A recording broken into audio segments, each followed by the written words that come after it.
Nakakita na ba kayo ng ahas na may dalawang ulo? Meron ba nun? Meron!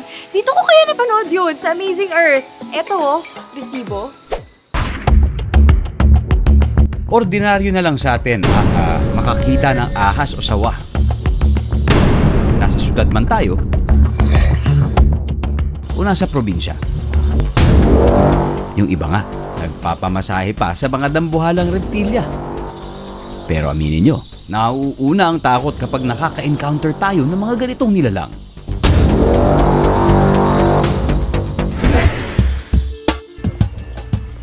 Pero may kakaibang ahas na pinapangarap pang makita ng iba dahil naniniwala sila may dala raw itong swerte.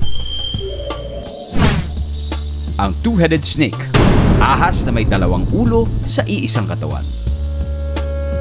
Ang tawag ng mga eksperto sa kondisyong ito ay bicephaly. Bihira pero nangyayari ito sa animal world. Resulta raw ito ng hindi na kompletong paghihiwalay o splitting ng embryo.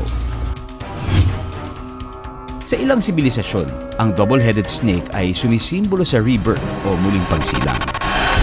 Sa ibang kultura naman, kumakatawan daw ito sa buhay at kamatayan.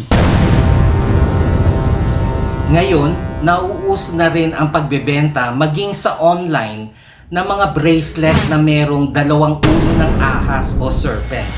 Sinasabing ito ay pampaswerte at nagbibigay na rin ng dagdag na kaalaman o karunungan pati na rin kapangyarihan.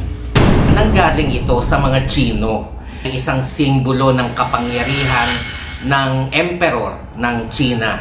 Kung kaya't inaakala na magkakaroon ka rin ng ganitong lakas at kapangyarihan. Kanya-kanyang kultura, kanya-kanyang paniniwala. Sino ba naman ang ayaw swertehin, di ba?